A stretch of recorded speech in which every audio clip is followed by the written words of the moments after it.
Welcome to the Portland Culinary Podcast on Portland Culinary Radio. I'm Steven Shomler, your host. I'm back here in Bozeman for the second year in a row doing a number of on-the-road episodes. Really excited about it on both the beer and the culinary side. If you want to see that content, you can go to adventuresbozeman.com, adventuresinbozeman with an S.com, and I've got links to all of my content, be either beer podcasts, culinary podcasts, or travel articles. If you have not been to Bozeman, you got to come. It's amazing people, amazing food. I know people like to come here and ski. I like to come here and eat and drink. Just great people, I can't tell you. But my goodness, I'm so excited today. I've just been looking at the menu, kind of drooling and wishing I could eat all of the things on the menu. But we're at Bisl, B-I-S-L, one word Bisl. It's all in caps, but it's pronounced Bisl. I verified that. It's right here on Main Street. And here with the founding chef, the head chef, the executive chef, I don't know, the chief muckety muck and bottle washer, but Davey Rabinowitz. Yep. Thank you so much for being here on the podcast. Beautiful space. Wow. And the food, incredible. Okay.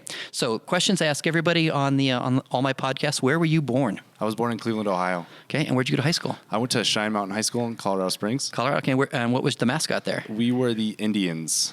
Okay. And you had something interesting happen to you. Where did you do right after high school? I actually moved up to Bozeman and went to Montana State University. Yeah. I love me some Montana State University. I feel sorry for the people at School of Missoula because they're going to the second best university in Bozeman. I know. Don't tell the Missoulans that, though. Okay. So when did you start cooking professionally?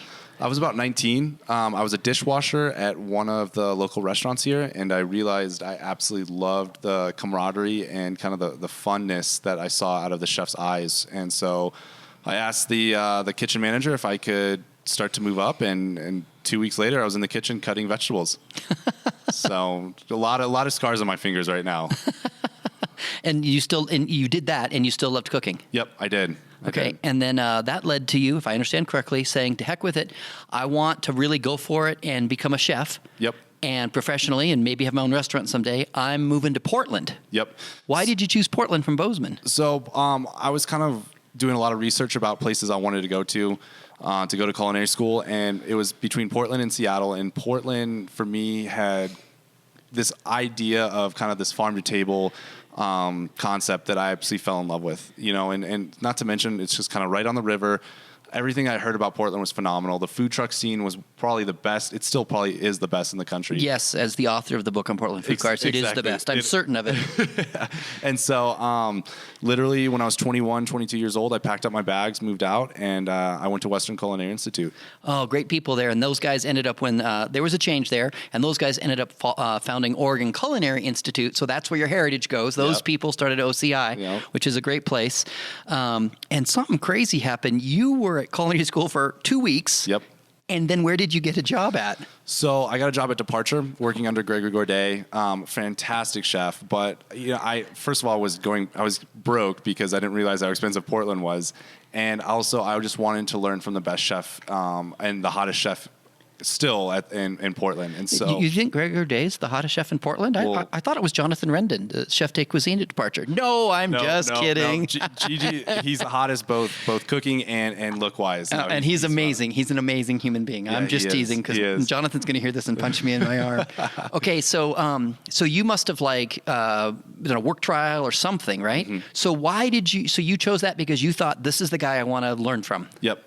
Well, I've never really cooked with Asian influence, and what G was doing at the time, no one was really doing. And I really wanted to be a part of what he was creating in Portland. And so I went in there for a work trial, and that night G pulled me aside, offered me a job, and I was like, yeah, I would love to absolutely work for you. So I started working there, and it was by far the most influential kitchen job I've ever had in my life. And how cool for me. First, I think what I'm about to say has to be absolutely exhausting. But how cool to be working in an amazing restaurant with an amazing team for an amazing head chef and in culinary school at the same time. Yeah, so my schedule was I'd be on the bus by 9 a.m., culinary school from 10:30 to 2:30, and then work from 2:30 to whenever I would get out of there. And I think what really encapsulated my time in Portland was I was working, or I was learning so much. I was getting my foot in the door in the culinary scene, but then I was working for G, and I got to meet some of the best and most creative chefs I've ever worked under. And it just, I think it manifested the ideology of I really want to do this. This is everything that I came out to do. I accomplished my goals, and I had a lot of fun with it. I think culinary school, they teach you kind of the French basics. And on top of that, I was learning so much about kind of that Asian influence that I wasn't getting in culinary school. And I'll never forget, like, I would have my chef instructors asking me, oh, what kind of soy sauce do I use with this? How do I pickle this? How do I do that? And I'm like, I'm only 3 months into culinary school and you're asking me. And so it was absolutely phenomenal. And I definitely achieved everything that I wanted to achieve. Yeah. And some of them probably knew the question they were asking, but they wanted to get some departure secrets. Yep, they exactly. were probably dumb as foxes. I know. Yeah. But what the best of both worlds, because I bet you're seeing stuff during the day that, okay, now I know why you're teaching me this because I just saw that happen last night. Yep, exactly. And I mean, I think too, like, when I asked a lot of my chefs here at Bisl, can you please brunoise this? They kind of look at me like, wait, what? And I have to remind myself that, like, hey, like, they don't have that formal training yet. And so, I was put in a role where I'm learning from my mentor, and now I'm a mentor to these young chefs that are trying to come up and through the ranks. And it kind of it's a full circle for me. And that's what I think I appreciate about Portland so much, especially about working under G at Departure, was that he took me under his wing and he really gave me the fundamental tools to create my own vision and create my own restaurant.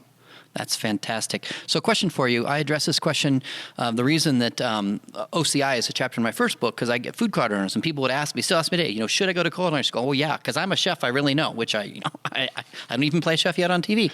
But what do you think? Should a chef go to culinary school? What's your gut on that? I think they should. I think, for a lot of young chefs, it gets your foot in the door. It teaches you those fundamentals that not a lot of people understand or they don't know. When you work in a restaurant, you're cooking only that menu.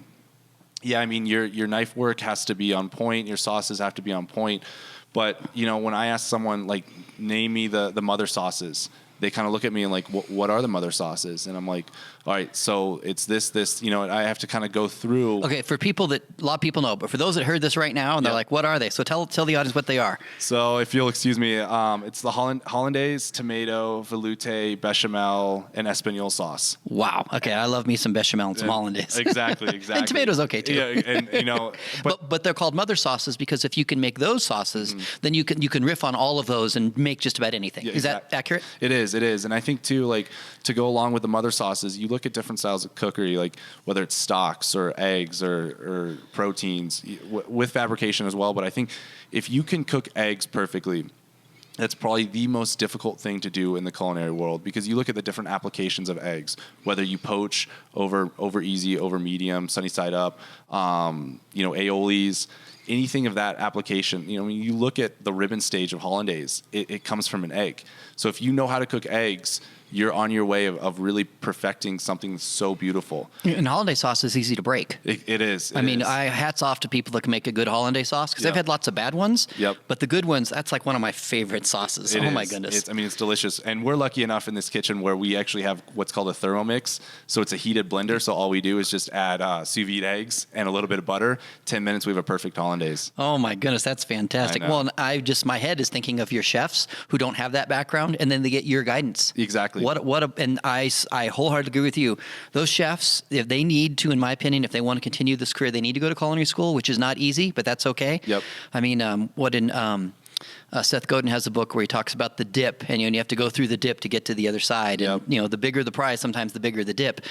But I just think the other thing you learn, and tell me if this is right. I remember, when I was interviewing the people at OCI, they told me about this class they do where they have you buy some fruit, and I'm probably not getting it quite right. You weigh some fruit, and then you cut it up, and then you have to figure out what to sell it for. And it's amazing how you bought all this fruit. By the time you cut up, it's just a little tiny bowl. Well, and that's a big thing that I think people sometimes don't really realize is food costing. Is that when you're a chef doesn't mean you just cook food. A chef means you have to price food out. You have to run a successful business, and it all starts with the financials of food. For example, say a case of broccolini costs you $45 and you get 24 bunches out of it. You cut the stems off, you blanch. How much are you losing in that? How much do you have to charge it on your plate? How much is it going to cost for if you put it on there for 50 grams a plate? What does that break down to? So to have everything food costed out is extremely, extremely important. And that's something too, like, that I try and teach my young chefs every single day is like, we get for example, tenderloin. Obviously you want to 70% yield, that would be a phenomenal yield. But sometimes if you make a mistake and you're down at 55%, what do you have to charge the steak at now to make your money, to make a profit? Because at the end of the day, a restaurant is a business. And people don't understand that restaurants are similar to breweries the first 3 or 4 years. They struggle to make a profit. Yep. I mean, there's not a lot of profit in a restaurant. No, you are not rolling in it. I hope someday you are, Yep. but it's just not the case yet. And people just need to have, if they had some understanding of food costs, Yep. and then you had some labor costs and some health insurance, and then maybe a little rent, Yeah. how do you even stay open? I mean, I just wish they had a better understanding and more heart for that. Yep. So I break it down in 1, 3, 5. So first year, look at all your patterns, look at your trends, look at your food costs, look at everything. And then by year 3, if you're not consistently making a profit, something is completely wrong. And then by year 5, that's when you really start to see the return come in, like constantly making a profit, constantly seeing your regulars in, constantly seeing what's working, what doesn't work. And then after year 5, you should just be golden. I like that. 1, 3, 5. That's good. You should write an article and have somebody publish it. Right? Or maybe we'll team up and write a book. That would be. I would love that. I got a cool business book for breweries I'm working on. Okay, so you moved back you left Portland. How could you? Yep. But you came to Bozeman, so I can forgive you. Yep, thank you. Fall of 2013. Yep. And why did you come back to Bozeman? So my girlfriend, now wife at the time, my girlfriend at the time, now wife, we were trying to figure out what our next move was. That's okay. I called my wife, my sweetheart, until our wedding. Then after the wedding, I call her my girlfriend, just to mess with people's heads. But having girlfriends are awesome, and she's so amazing. Even though she's my wife, she's still my girlfriend. Oh, that's so awesome. I think that's okay what you said. For the listeners out there, she definitely wears the pants in the family or the relationship. So anything that I do has to go by her or through her. But happy wife, happy life. Exactly. And I suspect, because she's been with you a journey, she's probably pretty wise and insightful. I like to think so, but there's some times where I get some cracks in. If I'm right 10% of the time, I've got a good life right now. But so we moved back to Bozeman. We were trying to figure out our next move, and we were looking at Southern California. We were looking back east. And I was like, well, why don't we move back to Bozeman, kind of save some money and go from there? Because at the time we were both just broke. Portland's expensive. It is, and especially chefs, when you're not the head chef, you're paid nothing. Exactly. I was getting paid. Just not a lot. I'm not going to say it. Yeah, not a lot. Yep. And so we were kind of hurting, and I was like, let's just move back to Bozeman, find some jobs, and save some money. And just to clarify, it's not that the head chefs, and I have a lot of friends that are head chefs in Portland that I love. Yep. I mean, that I really care about, that are amazing. It's not that they don't want to. There's just not money in the count. Exactly. You can't pay people out of money you don't have. Well, and that goes back to the whole business thing. Numbers are so tight, especially on a small business or a small restaurant, that every single penny counts. There's no such thing as a cheap penny. Pennies are expensive in this industry. And so we moved back, and I got a job at a catering company, and I fell in love with kind of the style that we were doing. And my wife got a job as a bartender, and we kind of created Bozeman as a home base. And then about 3 months into living in Bozeman, my wife absolutely fell in love with this town. And she kind of looked at me and she's like, I want to raise a family here. I was like, okay, done. Well, then let's just stay here. And so I had the opportunity of traveling while we were kind of creating our vision of Bisl. So you decided, tell me if this is out, you're here about a year, 2014, decided that's it, we're going to open Bisl. Yep. But Bisl, even though you decided in 14, we're going to open it, yep. You named Bisl on the road from Portland to Bisl yep. in 2013. Yep. Tell me that story. Okay, so obviously my last name Rabinowitz, it means son of rabbi in Hebrew. And so my wife, Kirst, she was looking up baby names on the road back, and all of a sudden a Bisl came up. And so a Bisl in Yiddish means a little bit. And so we shortened it to Bisl, and we're like, wow, this is actually a really cool name. And right then and there, we're like, that's our restaurant name.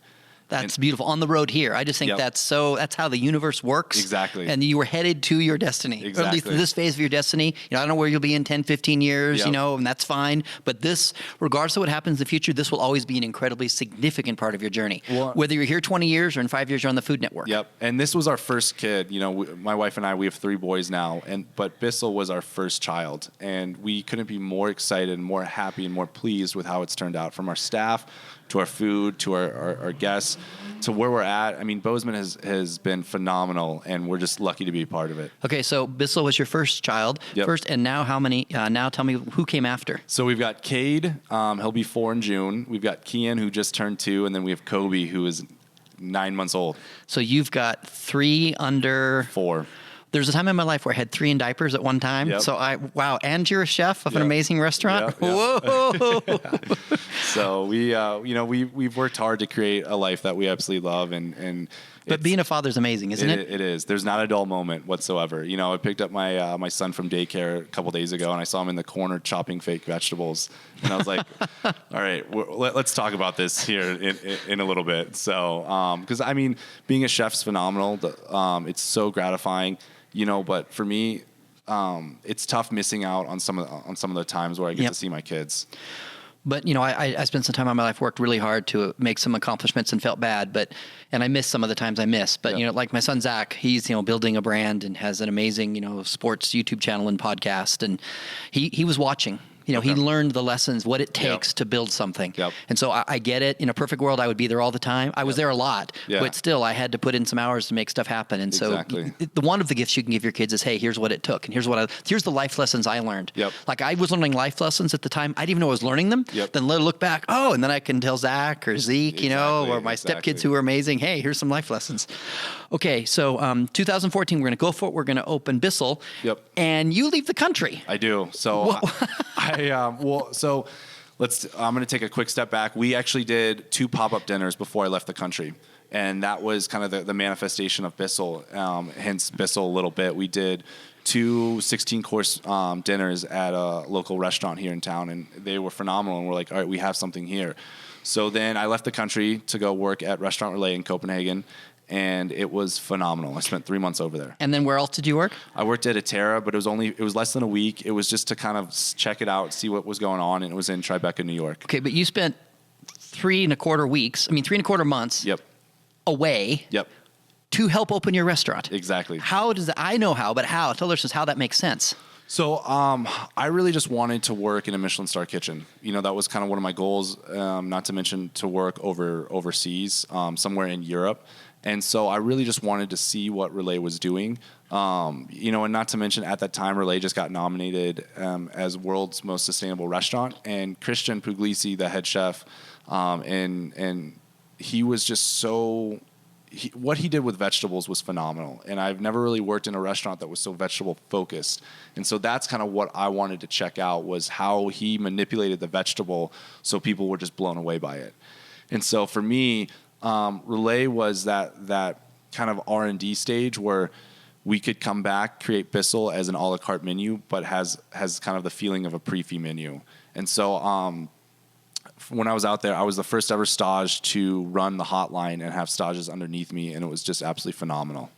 So part of the reason you went is so that you could further your education. Exactly. Even though it's informal in one sense, but you probably really paid attention because you spent your money. No, they're not paying you. You spent you're staging. You spent your money, your time to learn so that you could have a better restaurant today. Exactly. And I think too, like, you know, for all the young chefs out there, don't be afraid of staging. You know, sometimes you just have to kind of roll your sleeves up, go work, and enjoy every single thing that these restaurants have to offer. I mean, ask questions, pay attention to the details, really, really just kind of get dirty with the prep work. And while we're at it, you know, I think Christian should come out here. Yeah, I wish. That would be awesome. And he could spend a night. We could have a dinner with him and you cooking. Oh my, that would be phenomenal. All right, Christian, come on now. You help this guy. Bozeman is absolutely beautiful. Exactly. No, he's a phenomenal chef, phenomenal guy.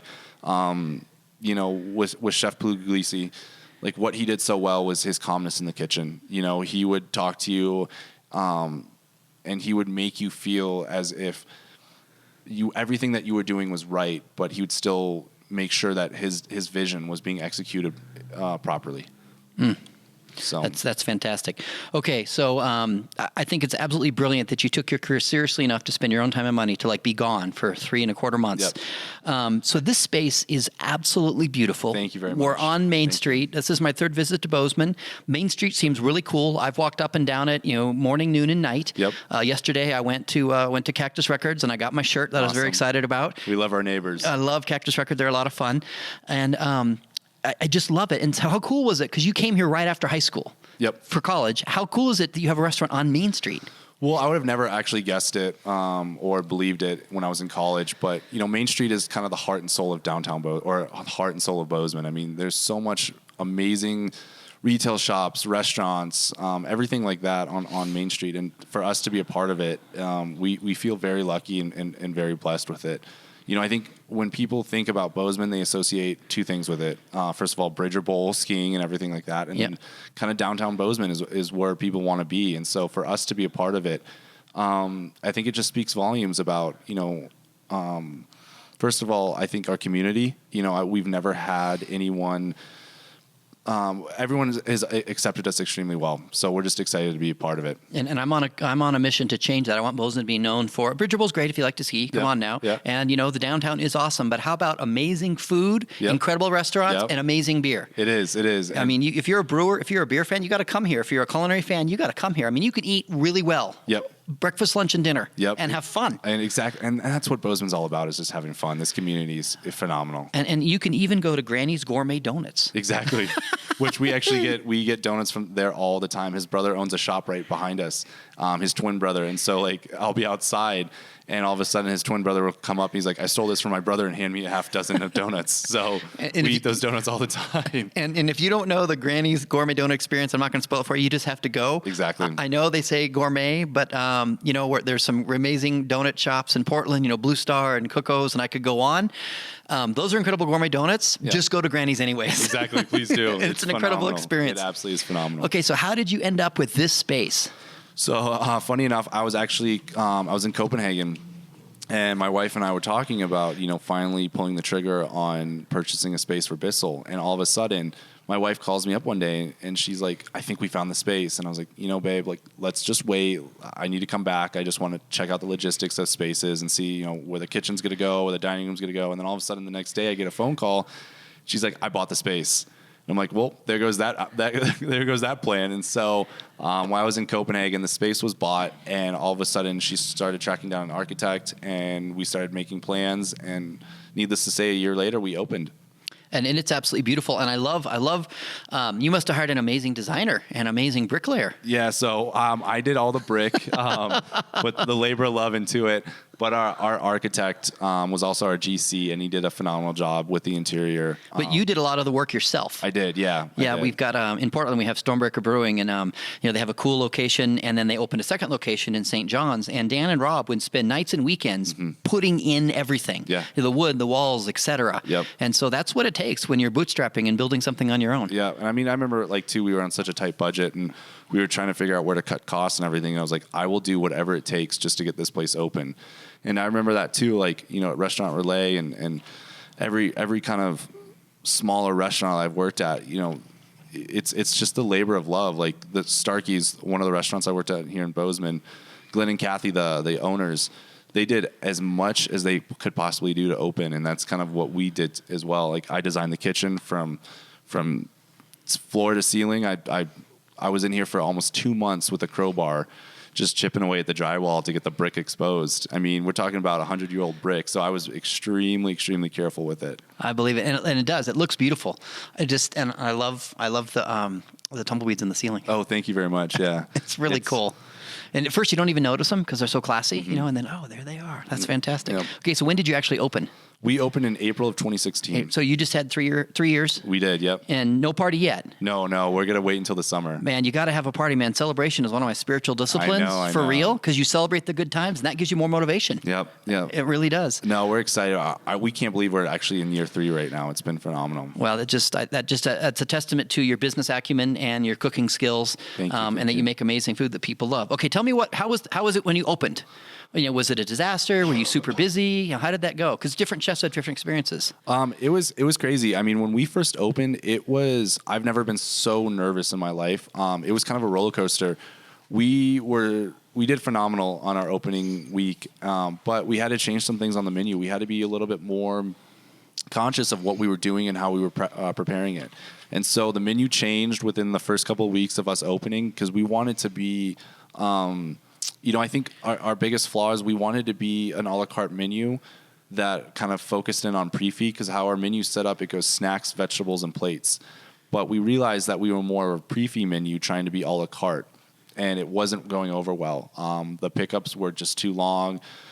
People, I think, were realizing that that the menu wasn't working. It wasn't synchronizing with our vision. And so after a couple of weeks of just kind of R&Ding, we kind of got it fixed. And you made a slight pivot. Exactly. Man, hats off to you, because a lot of people their pride gets in the way. Yep. And they just won't do it. I did a Portland Culinary Podcast episode with the founders of Crafting a Strategy, Sam Holloway and Mark Meckler. Yep. And on Mark's section, because they help breweries, be profitable, yep. treat it like an actual business, for goodness Exactly. sakes. And then Mark has a restaurant background, and he helps breweries make a profit if they have a restaurant side, Okay. a pub or anything. Yep. And when he was on the podcast, he talked about make food that people want to eat. Yeah. And many places he goes into, they don't have food that people going into brewery for beer want. Exactly. And then they're losing money. Yep. And they won't change. Exactly. And so hats off to you for making a slight change to be even more successful. And this is for all the young chefs out there. Do not let your ego dictate your vision.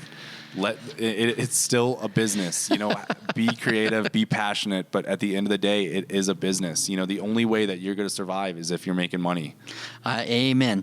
Okay, so tell me, if someone's in Portland and I want them to come to Bozeman and I want them to eat here, a lot of great restaurants, but now they got to come here. It's on my list. You have to come to Bisl. Yep. Sorry, if you don't come, I'll be upset with you. Please so do. what kind of menu, what kind of food, how do you describe it? We're New American with influence of Scandinavian. And the reason we choose Scandinavian is when I was over in Copenhagen for those 3.5 months, I found that style of cooking is very cohesive with Montana flavors and kind of that style of seasonality. We have such long winters that we need to preserve, and we have such bountiful summers and falls that all of that stuff goes kind of into our preserves, and we use that for our winter and spring menu. That sounds fantastic. Okay, and so the menu is seasonal. It is. Which means every week, every 2 weeks? Every week, every 2 weeks, it changes. And so maybe every week it's a whole new menu, or maybe every 2 weeks, half of the menus are different. Exactly. But it's as things come along. Exactly. And so part of what I love to do is celebrate things on a menu, but I want to be careful because I want someone to hear, well, I want that dish. Yep. But something that caught my eye and you went, oh, that's often on the menu is your wok fried mushrooms. Yep. So it's 5 different style of mushrooms. Right now, I'm pretty sure it's creminis, shmijis, king oysters, maitakes, and enokis. And so we wok fire mushrooms with pickled radish, a little bit of kale, and then we make a chili vinaigrette. And then all the stems from the mushrooms we ferment and make our own soy sauce to finish off the dish. We always have that, and this is a promise, so anyone listening, we will always have that on the menu. Okay, and that just sounds amazing, and I really love that you, like you said, you mentioned you have snacks, vegetables, plates, and desserts. Yep. And I like it that you make vegetables a highlight. Yep. I eat everything. I'm the founder of Portland BLT Week. It's my favorite sandwich. Love it. I love pork belly. But at home, my wife often makes vegan, and she makes vegetables amazing. I mean, she takes these silly vegetables she gets, she puts a little oil on them, throws them in the oven, they roast that and a glass of wine, and I can't believe it's so tasteful, little sea salt, and I'm satisfied, happier than a pig in mud. Yep. But 20 years ago, if you told me that with the life I would be living, I'd have thought you were out of your mind. Yeah. But I feel so good when I eat that way. Yep. And the taste that you can bring out of mushrooms is incredible. Mm-hmm.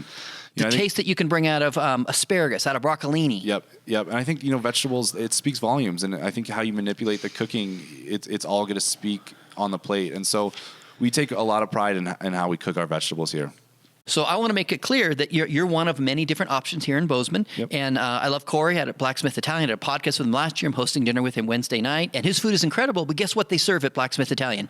Italian and classical, amazing.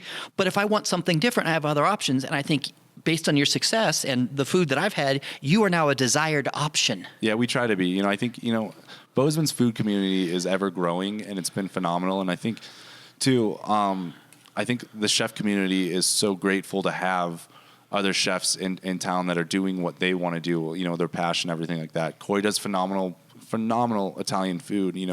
Blackbird does phenomenal wood-fired pizzas. Plonk does kind of phenomenal cocktail bar with seasonal Montana food. And so for me to realize and know that I have these options so for date night, I feel very, very lucky to have it. If I get a date night, Yep. Okay. And then just something that caught my eye that you said is often on the menu is the Bisl bread, and you bake that bread here. We do. So it's a natural levain bread, and then we make our own butter and we infuse it with chicken fat. I own happinessismeltedbutter.com. Oh, do you? Oh, yeah. I've nothing with it, but I love it. I love melted butter so much. I know. Anything fat-wise, I absolutely love. So, and, to kind of go back to my Jewish ways, you look at chicken fat. And so we kind of infuse that chicken fat into our butter. So you make a chicken fat house butter. We do. Oh my! It is delicious. That is incredible. Okay, something that caught my eye. I saw ice cream, and you make your own ice cream. We do. That is incredible. We do. So I know that flavors change all the time. So what are some of the flavors you've done over time? Because I bet they're incredible. We've done whiskey. We've done pumpkin. We've done ricotta sorbet. And you make your own ricotta? Yep, we do. And then you make a ricotta sorbet? Exactly. Oh. And we're fooling around with that here shortly too. And it goes with like poached rhubarb and burnt meringue. We used to do this toasted meringue ice cream that literally tasted like campfire marshmallows. So anything that we kind of are feeling to make, or anything that's in the walk-in that we are not using at the time, we'll either turn it into pickles or ice cream. I absolutely love it. And you mentioned you did a sour beer ice cream once. We did, yep, and that was awesome. I forget what it went with. That's okay. I don't care. I don't care. And we're about to talk about the incredible wine news you have. Yep. But before we get there, you should make a wine ice cream sometime. That would be awesome. I don't even know if it's possible. I bet it is, but that would be awesome. A lot of fun. I know, that would be a lot of fun. Yeah, I'm very captivated by the fact that you make your own ice cream. I love good ice cream. Okay. And I probably even like the cheap sherbet. So cheap orange sherbet in the big container. Even classic ice cream, from vanilla to chocolate, you can't go wrong with it. Okay, so your wine is just. Tell us the awards you got first of all. So last year we got on the top 100 for Wine Enthusiast magazine, top 100 wine restaurants in the country, and we're repeating this year as well. That's incredible. So 2 years in a row. Yep. Wine Enthusiast magazine, top 100 wine restaurants in the United States. Yep. And you're in Bozeman, Montana. Yep. I knew there was, one of the best chocolatiers in the United States is in Bozeman. Oh, yeah. The manufacturer of the largest gourmet caramel manufacturers here in Bozeman. Bozeman's where it's at. It is so incredible. Yeah. I mean, and I could just go on and on and on. I mean, you have the pecan roll at Wild Crumb. Oh, my goodness. They do phenomenal stuff incredible. With the crumb. Get a cup of tree line coffee. Oh, yeah. I could go on forever. Good. And then if you want a bad burger that's good, just go to Hofbrau and have their Dive Bar burger. Yep, exactly. And it's a bad burger that's good. I love it, but it's a bad burger. I don't know if that makes sense, but no, it does. It does. Sometimes the worst burgers are the best burgers. Yeah, and please understand, I love me some Hofbrau. I did a podcast last year with Don, the co-owner of Hofbrau, and it's an amazing. It's a Bozeman institution. It's a staple. It is. Yeah, and and I love it. I love it. I love him. It's just great. That's awesome. Okay, and then you kind of have a specialty with your wine. You do a little bit different approach than a lot of places. Yeah. So about 75% of our wine list are natural wines. We work with some great purveyors, and for us, natural wines fits our food menu the best. Okay, for those that don't know, what's a natural wine? Natural wine is basically you take the grapes and the stems or whatever you're fermenting it, you're just letting it go. There's no added preservatives. There's rarely any sulfites to it. It's just each bottle is different, rather than you look at kind of a stereotypical wine and a larger production style vineyard, and their vinification is the same exact ingredient or same exact ratio in each bottle. These bottles, you kind of just let them go and have fun. And so, for example, we have an orange from Georgia, and each bottle that I've ever opened has been completely different. Okay, so we have a food cart that used to be a food cart and now is a restaurant, and the name escapes me, but they sell hachupuri, which is an amazing Georgian dish. Yep. And they went to Georgia on, oh my goodness, their chapter in book, and how can I not remember the name? I'll remember the name and put a picture up. But sorry, I've just been tired. I'm happy. No, you're fine. And if you Google Georgia, you know what it says about Georgia? What? The birthplace of wine. Yeah. Which is like, who would think? But then you read all the research. I mean, they've been making wine for like 1 billion years, and they have an incredible wine history. Yep. Hats off to you for having a Georgian wine. Yep. And I mean, I think too, you look at wine, you look at food, you look at a dining room table, and it's one of the oldest traditions in the world. So why not celebrate it? And I think wine, for me, it's really kind of the staple that brings everything together. You cheers with wine, you drink wine, you're under the influence of wine, and everything is based upon a really great bottle of wine. So why not capitalize on it? Cargi Go-Go. Oh, I would have got an F if I couldn't remember. Cargi Go-Go. Okay. And hachapuri is this amazing fried bread, and they put melted cheese on it. You can get it with an egg, and that's awesome. It's just incredible. Okay, and so you've got a lot of natural wines. You've got wines from a lot of amazing places. And hats off, you even have some Oregon wines, which I think is great. We do. So if someone knows wine, they can come here and be blown away. Yep. I'm very certain that if someone doesn't know wine, they can come here and you can kind of educate them. Yep.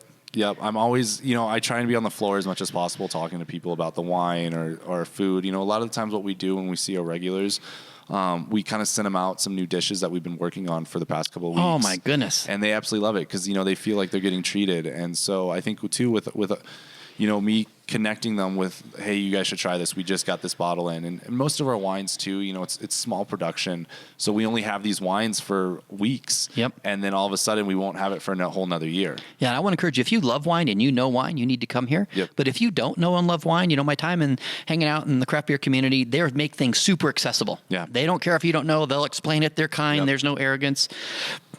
But my time in wine, sometimes there's some arrogance. They don't want to answer questions. They don't want to help you if you don't know. But I guarantee you, someone comes here and says, okay, I don't know much about wine. I heard Steven's podcast. What should I get with this dish? Yep. You'll be happy to tell them. Yep. You won't make them feel bad. You'll say, well, these three would be great. And our staff is extremely knowledgeable as well as accepting to everyone that, knows wine or doesn't know wine. They're more than happy to take care of everyone. Okay, so in just a minute, we're going to eat some chicken skin, which are chicken skin tacos. Yep. Wow, that sounds incredible. My wife is going to be so jealous. Okay, she loves street tacos. Cool. But this wine particularly I'm drinking post-filtration. Did we tell people what a natural wine is? Yep, you did, but we did. tell me about the flavors again.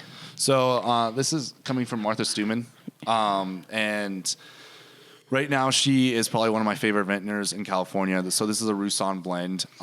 We have its brother wine, which is a Zinfandel, and it kind of drinks like a cider. It's almost like a sour beer in a way. Yeah, it almost kind of reminds me of a little bit milder than a proper English cider. Yep. My friend Abram has Cider Riot, and he makes proper English cider in Portland, and it kind of reminds me of that. Yeah. And so to cut through a lot of the fat in the dishes, and then just flavors, I think you tell me if I'm wrong, and I don't care if I am. No, you're fine. But with the mushrooms, would this work with the wok-fried mushrooms? It would. It definitely would. And the reason being is I love acidity with acidity, and the mushrooms have a really nice fiery acidity to it. And so kind of these natural white wines work extremely well with all of our vegetable dishes. And you've got natural whites and natural reds. And, yep. Yeah, that's fantastic. We have an orange wine section too. I love orange wine. So. And it's funny, some people don't even know that orange wine exists. Exactly. And I just want to give a shout out. I love Tempranillo wine. Okay. I think it's Oregon's cuisine wine. I love it. And there's about 60 people now growing grapes, Tempranillo grapes in Oregon. Awesome. So check out maybe sometime getting some Oregon. If you're hearing this podcast and you're involved in Oregon Tempranillo, send him some wine and maybe get him to buy it. I love it. But about 80% though is natural. Okay. Right, of yours? Yeah, about 75% to 80% of the menus are natural wines. Okay, now we're going to tread into difficult territory for me. Okay. Because I'm very careful to protect people's brands. Yeah. And I don't, you told me some stories earlier that will never be shared. No one will ever hear them from me because I'm careful with that. But there's something that you want to share that you shared with me that I applaud. But I'll make it clear, I'm not looking for like an amazing, story thing. I protect people's secrets. I know so much. But it's awkward for me to be drinking this glass of wine with you because of my journey. Yep. So go ahead. So I'm actually a recovering alcoholic, and I'm extremely proud to say it just because for a long time, like my life got really bad with alcohol, with wine and liquor and beer.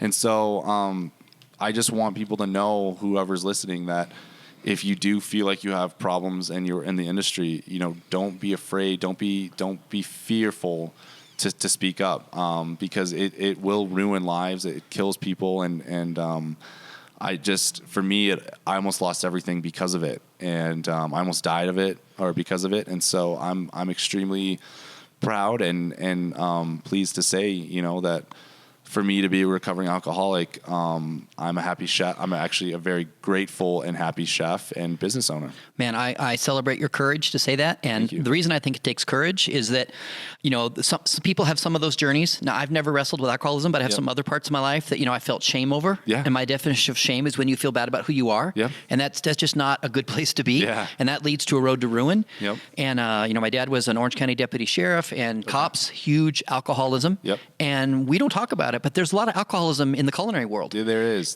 Particularly when you run your own restaurant, the stress is high. Yep. And it's super easy to self-medicate with one more glass of wine, right? Exactly. And I mean, one more glass of wine turns into like 10 glasses later, or just however you medicate yourself. But, for me, it just got to a point where like my whole entire life was based upon that next drink. It wasn't, cooking wasn't fun for me anymore. It was all about just drinking and how much liquor or wine or whatever I could get in my system. And so, I'm really proud and happy to say that as a recovering alcoholic, cooking is what it's been amazing. And the joy of cooking is back, isn't it? It is. And I'm not talking about the old cookbook. No. And it was funny because I was watching a documentary about a chef who kind of came out about it, and he was telling in the documentary, he was saying like how cooking has never been.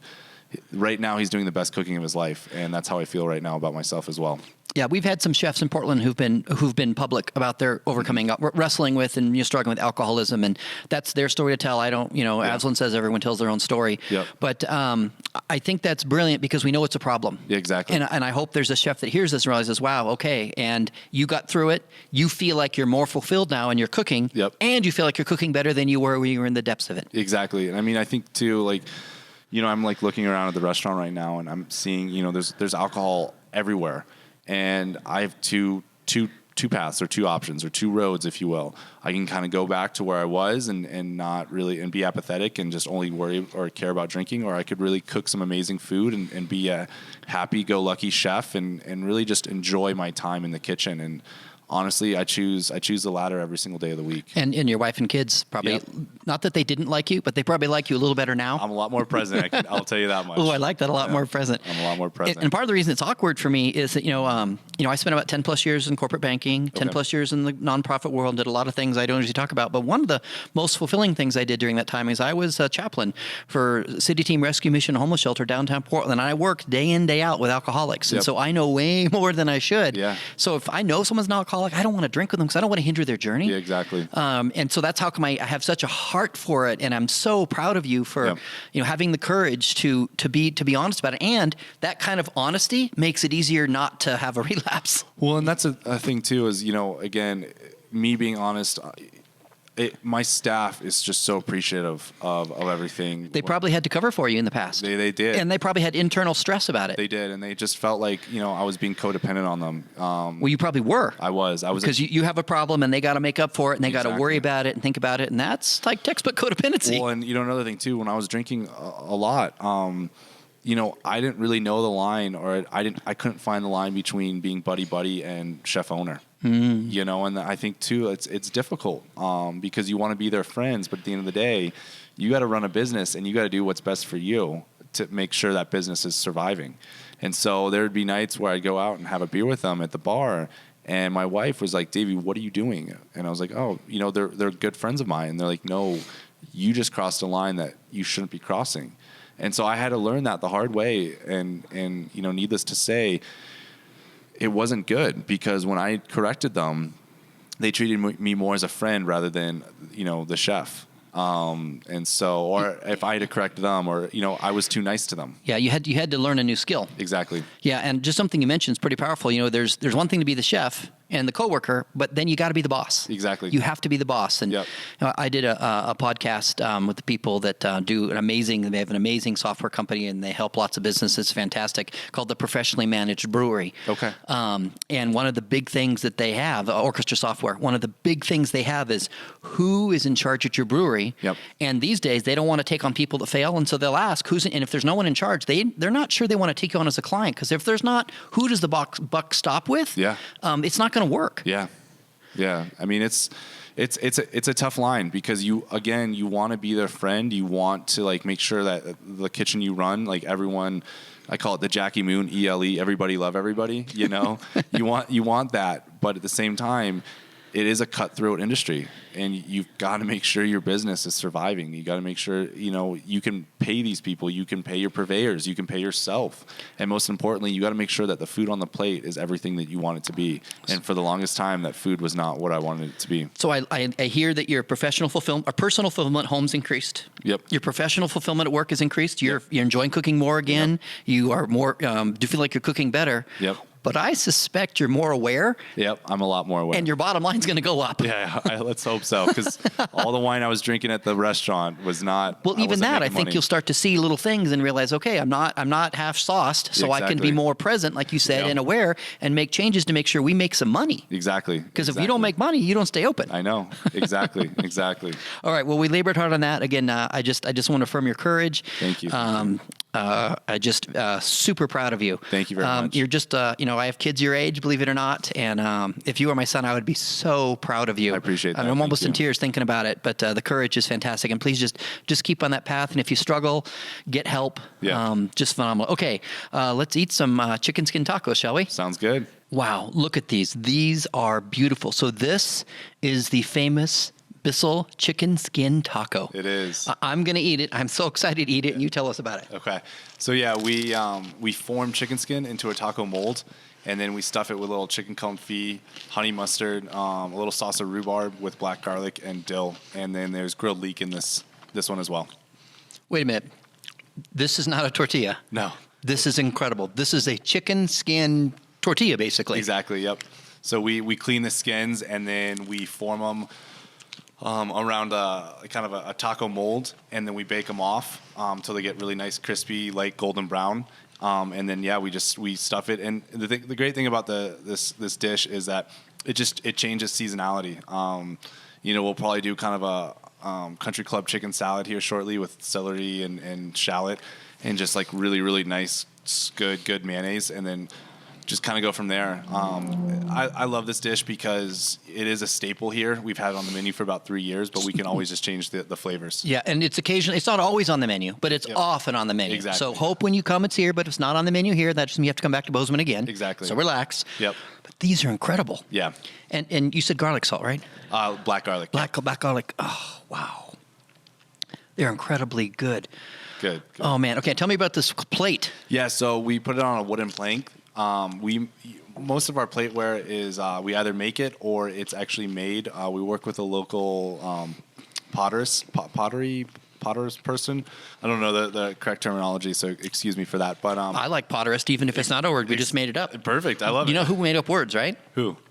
Shakespeare, Seuss, and Shomler. I made up the word holiness and holer, because you'll never get whole on your spiritual journey. Yep. You'll never get whole. So don't try. Just try to get holer, peacefully holer. I love it. Pursue holiness and don't be stressed about it. Dr. Seuss, one of the greatest minds of all time. Yes, exactly. Oh, the places you'll go. Yep. I was an adult when that book came out, but man, it's so my life's journey. Okay. I've been reading so much Dr. Seuss lately. It's insane. Yeah, I have the ABCs memorized. Aunt Annie's alligator, A, Barber baby bubbles, B, camel on the ceiling, C. That's We'll awesome. stop. Read it to my kids over and over. I used to hate it. Now I'm back to love it. All right, exactly. Okay, so tell me more about this thing. Yeah, so we make the plates, and about 3-4 years ago, I went out to a bison farm, and he had a bunch of wooden planks or huge wooden slabs that was just left over. And I was like, can I grab a couple? So I brought my truck out there, loaded them up, and then just made plates to hold the chicken skin tacos on. Oh, it's just phenomenal. I can't get over how good it is. Good. It's kind of blowing my mind. Good. So chicken skin tacos have gotten a lot of press these days as an item. Yep. In lots of magazines and stuff. But how long have these been on your menu? When did you first put them on the menu? About 3 years ago. 3 years ago you put them on the menu. Yep. So odds are, I'm saying it, not you. You're not going to get in trouble. I'll take the hate mail. Okay. You probably were the first person in the country to do it. Maybe. Because you didn't hear it from anybody else. No. You didn't copy somebody, in Portland. No. Or Brooklyn or wherever. Mm-mm. Yeah, not even Cleveland, right? No. And so maybe you are, maybe you're not, but I bet you are. And if someone knows different, please email me because I want to get the story right. But I think you are, and even if you're not number one, you're like in the top 3 or 5 places to make them. Yeah. Because these weren't common 3 years ago. No, originally it was a chicken skin tostada, and then we just were kind of like thinking about how we can kind of change it up. And then one day I saw these taco molds on sale on Amazon, and I was like, why don't we do a chicken skin taco? And so it took us about a week to kind of nail it down, and then after a week of kind of R&D, we found the perfect shape, the perfect bake, the temperature, the time, everything, and it worked really well. And I bet that the taco is a little easier to eat than the tostada. Yep, it is. It is. These are incredible. Okay, so when people come, this is in the snacks, I suppose. It is. Yeah, so they get the snacks, then they get a vegetable on a plate, yep, and then a dessert. Yep. That's my recommendation. Exactly. Exactly. Kind of go through the whole menu. Okay, and just 2 more questions as we're closing. You kind of mentioned him a little bit, but I suspect there's some cool stuff there. Tell me about Gregory Gourdet. So yeah, Gigi he is such an important person in my life. He really took me under his wing and taught me a lot. He taught me not only about cooking, but life lessons and about how to kind of manage your life as a chef and and your personal life as well. If it wasn't for him, I wouldn't be in this position right now. So I have so much love for that man. The thing I love about G and what I learned about him is his calmness in the kitchen. He was not a chef that would yell at you or anything like that. He would just calmly be like, Davey, like, let's clean this up, or, a little bit more salt, or his way of teaching really influenced my style of cooking, because you don't have to be, first of all, arrogant or crazy in the kitchen. You just have to be happy, and everyone, it's amazing. Like, if you're happy and you're excited about what you do, it reflects on everyone else. Okay, and how about your recent journey? I consider it spiritual path, dealing with your recovery. Mm-hmm. Yeah, so I do a lot of meditation, a lot of mindfulness. I'm working with a phenomenal alcohol counselor, and it's amazing just even meditating just a little bit out of the day, realizing that like nothing is as bad as what you make of it. Breathing techniques. It's really helped me become a better person, not only in the kitchen but with my family and just as a whole. I'm just happier. Like I'm a lot more happy than what I used to be. Yeah, I went through a pretty brutal family setback, and my sister Jackie would just tell me, "Just breathe, Steven." Yeah. And I'm like, "What is she talking about?" And then eventually she broke it down for me. It's like, wow, okay, it kind of lets it out and lets it go. Yep. And I don't chase thoughts anymore. Like I have a thought, and then excuse me, I either let it go or if I do think about it or I overthink it, I just go back to the breath and really get centered again. And it's amazing how well that works for me. And I suspect at some point you had to make a call to Gregory and say, hey, yeah, I'm going into recovery. He knows all about it. And I bet he responded with grace. He's one of my biggest fans right now. And I absolutely love him truly, like dearly for that. And, there's been tough things in my journey where there's certain people I had to tell but I didn't want to tell. There was some shame attached to having to tell them. Yep. But there's other people I knew that I could tell them and they're going to still care about me anyways. Yep, exactly. And you probably got a graceful, caring response from Gregory. Yeah, no, he when I told him and everything that was kind of going on, he just was like, Davey, I love you, and do what you need to do, but make sure that you're doing it for yourself and just you need to find happiness. And G, if you're listening, I love you and thank you for everything you've done for me. So see, this is 2019. Yep. So 2020 will be 5 years. Yep. So maybe summer of 2021 we can have Gregory come out here and do a dinner for your 5th anniversary. I would love it. I would love to see him cook with me. That would be so much fun. I know, mentor and mentee. I'll be flying the wall taking photos. I'd come out for that. That would be so awesome. It'd be a lot of fun. Okay, professionally, are you fulfilled? Not quite yet. I still have some things I want to accomplish. I think for me, looking at this kitchen, looking at this restaurant, there's so much that I still want to accomplish. Right now, I'm always pushing to go further. And I think, being asked that question is tough, because if I say yes to that, then I've accomplished everything. I'm going to say I feel like I've accomplished everything I've wanted to accomplish, and it hasn't happened yet. I totally respect that perspective, because what you're not saying is I'm done. Yeah, no. But you sure sound joyful. You sound like you enjoy your life. I do. And you enjoy your professional journey. I do. And so many people don't enjoy their professional journey, chef or not. Yep.